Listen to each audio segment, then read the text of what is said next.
In 2032, New Mexico, the United States government's representative is giving a victory speech after their success in eradicating the movement of illegal immigrants through the Mexican border. He highlights that the completion of the Mexican border wall stands as a testament to their success in solving the immigrant problem. The labor-intensive jobs that were done by the immigrants are now being taken over by robots, and they now bear the blame for rampant unemployment, often becoming targets of ridicule and are destroyed when they go rogue. The movie then shifts to a man named Charles, known to be a womanizer. He is what you might call a couch potato, someone who enjoys spending a significant amount of time lounging on the couch, but uses his duplicate robot C2 to succeed in life. C2 attends the office in Charles's place, impresses women for him, and convinces them to go on dates with him. However, he has no intention of looking for an emotional attachment with any of his dates. Rather, he only wants to have a good time. C2 aims for most women targets of Charles at the ice rink. His relationship with Charles is like that of a master and slave, where he obeys all of Charles's orders without complaining as per his programming. One evening, while skating at the ice rink, C2 bumps into a beautiful lady named Elaine. Charles is blown away by Elaine's beauty, and he asks C2 to go out with her to impress her. Despite C2's constant efforts, Elaine is not quite impressed by him, but she doesn't mind the gifts that she receives from him. While most women who met C2 always rush to take the next step, she prefers to take her time. Soon it is revealed that Elaine also has a cloned robot, E2. Elaine is known to be a gold digger and assigns E2 to lure the men she dates for valuable gifts and a luxurious lifestyle. After receiving gifts from Charles, Elaine decides to take their relationship to the next level. She comes home and tells E2 to meet Charles the next day. On the other hand, C2 comes home and informs Charles that Elaine is finally ready to take their relationship ahead. Charles appreciates C2 and gets excited to meet Elaine the next day. However, he soon realizes that there is a problem at hand, as Elaine wants to meet him at 6:30 p.m., which means that C2 will not have enough time to return home from the office to allow Charles to leave for his date. Using clone robots for personal use is an illegal act, so Charles and C2 cannot be out in public at the same time. This time, Charles decides to make an exception and go to the office himself and meet Elaine after the office. The next morning, when Charles goes to the office, his father invites him to an important board meeting at 6 p.m. in the evening, making things worse for him. Charles hurries back home and tells C2 that they have to change their plan. He asks C2 to attend the board meeting in his place, while he will be spending the evening with Elaine. C2 warns him that it is a great risk to be out together at the same time, but Charles seems ready to take this risk. In the turn of events, the worst he could imagine happens. Charles confuses the two addresses and ends up making an embarrassing appearance at the board meeting, while C2 goes to E2's address. They spend the evening together and fall in love. The following morning, Charles and Elaine look for their robots, but they get no response from them. After waiting outside her house for hours, Elaine finally decides to go inside, while Charles also arrives at her house to look for C2. Inside the house, the two of them bump into each other and meet for the first time. Their meeting is somewhat full of confusion, but they quickly excuse each other when they get video calls from the robots at the same time. C2 and E2 inform them about the whole plot and the fact that they have been meeting each other's clone robots until now. C2 tells Charles that Elaine is a gold digger, while Elaine learns that Charles only wants to have a good time with her. C2 says that when a womanizer and a gold digger come along, nothing will work out for either of them. Both Elaine and Charles are surprised to know this. Meanwhile, the robots say that things turned out differently for them and they want to be together, so they are running away and will try to cross the Mexican border to live together in freedom. They then ask their owners not to stop them and let them leave. As soon as the robots end the calls, Elaine and Charles start fighting, but Charles reminds her that they need to make sure they are smart about the situation. They decide to work together and visit the engineer who had made their robots, Zach Newman from Tesla Robotics, to help them track C2 and E2. They leave together to meet him since they have no choice. However,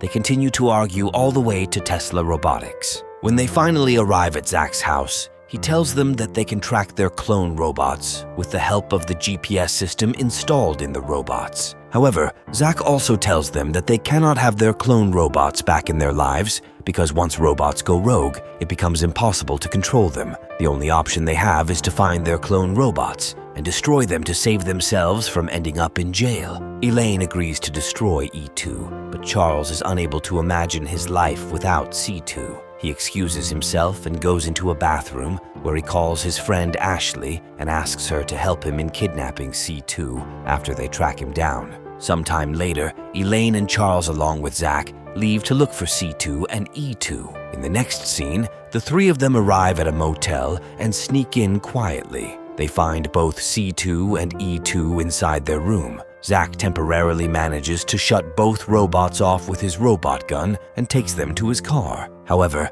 Ashley enters the room and tries to kidnap Elaine and Charles, assuming that they are the robots, creating a lot of confusion. Charles and Elaine try to fight Ashley off, and Zach comes to rescue them, but this gives the robots enough time to reboot their system again and escape from the car. Zach and Elaine learn that Ashley was called by Charles and get angry at him. Later, Charles realizes that maybe he doesn't need C2 in his life and should try to live a normal life. From then on, Charles and Elaine try to live normal daily lives, but without their clone robot playing a double role for them. They find life extremely difficult and fail to perform their daily tasks adequately. One morning, Charles gets a call from Elaine, and they plan to meet so that they can talk about life without their robots. At the restaurant, they learn that they were tricked by E2 and C2 into meeting them in public. Charles and Elaine unknowingly share their plan to kill them, and the robots leave after stealing Elaine's car. They head to a shopping mall with guns in their hands and send their video of raiding the mall to Charles and Elaine.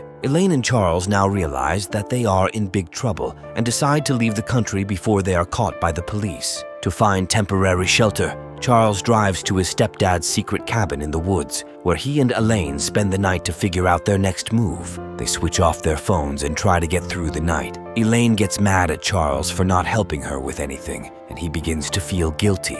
Their unpredictable situation makes them realize that they have been avoiding feeling any human emotions. The robot clones had made their lives so easy and comfortable that they had no idea about the reality of life. They spend the night together and soon develop a connection. The next morning, Charles takes Elaine to explore the cabin where he had spent his childhood. After lunch, they immediately leave for the Mexican border in Charles's Jeep.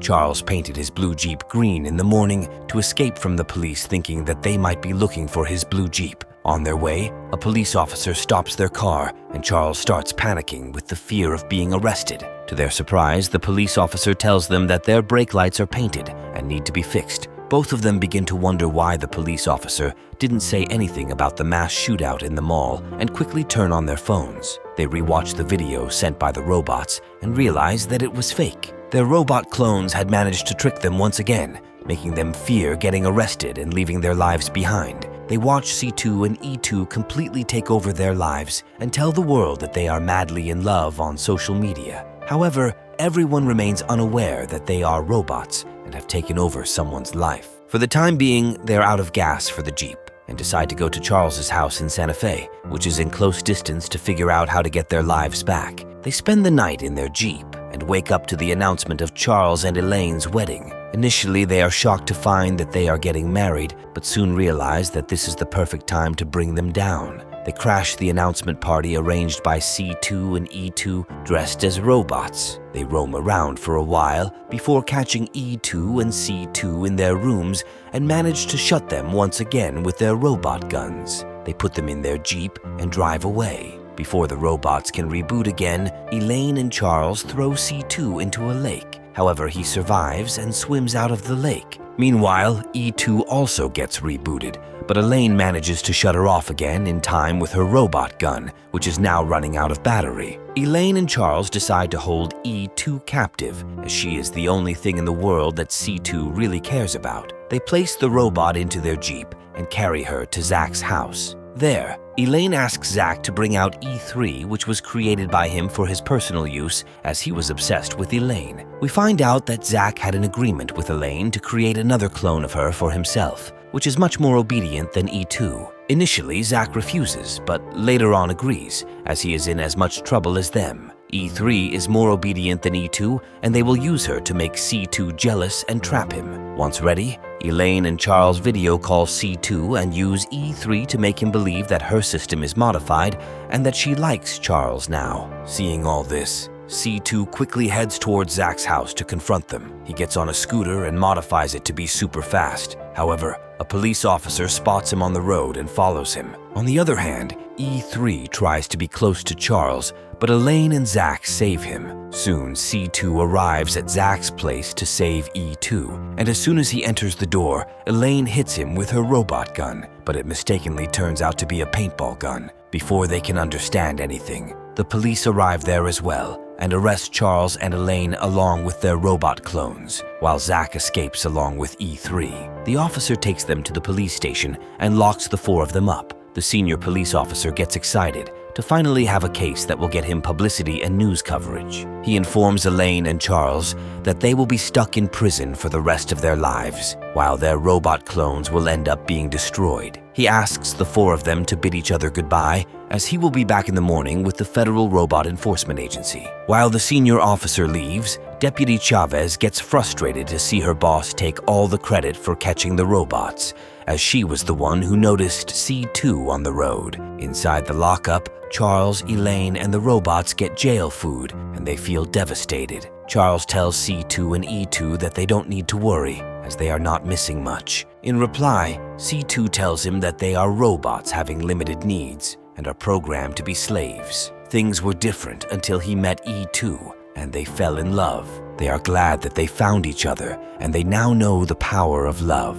They realize that their humans had been wrong all along, and that love is not the reason behind misery. Rather, it is the cure. Now, they would love to die as robots with love, rather than humans without it, as humans sabotage their own happiness. C2's words impress Charles and Elaine, and they get emotional realizing that they have wasted their lives. However, nothing of it is important now, as everything is about to get over. Suddenly, Charles gets up and asks Deputy Chavez for his mobile phone to make a call to his lawyer. Chavez gives him his phone to make a quick call. Without letting the officer get any clue, Charles makes a phone call to Ashley and informs him about his arrest. He asks Ashley to help him out at all costs in code words. Charles feels anxious about contacting Ashley for help, but it is their last attempt for freedom, and they have no other choice left. Outside the lockup, while Deputy Chavez is busy trying to come up with a way to deal with her boss, she receives a fake call from Ashley, who reports a fake case about robots to her to distract her. Chavez does not inform her boss about it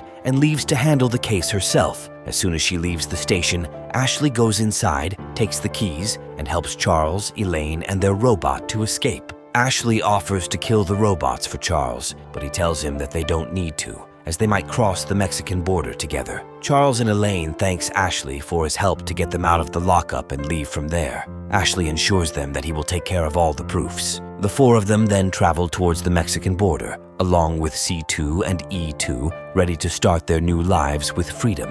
On their way, Elaine asks the robots about how they are going to use their freedom in Mexico, to which they reply that they will get married first without any interruption, learn scuba diving together, and build a house near a beach. Then C2 asks Charles and Elaine about their plan, but they are not sure about anything and just want to start a new life in Mexico. Eventually, they arrive at the Mexican border, where the robot guards allow E2 and C2 to enter Mexico, but stop Elaine without giving them any explanation. Charles decides to stay behind with her and asks C2 to leave with E2 as they are in love and should start a life together. Charles and Elaine's arrest had generated a warning, and as a result, the robot guard can't allow them to cross the border. Charles thanks C2 for teaching him how to be a human, and they bid each other goodbye. C2 and E2 cross the border to start a new life after watching Charles stay behind with Elaine, knowing that they will be arrested soon. At the same time, the police arrive at the border to arrest Charles and Elaine again. However, when the sheriff scans their eyes,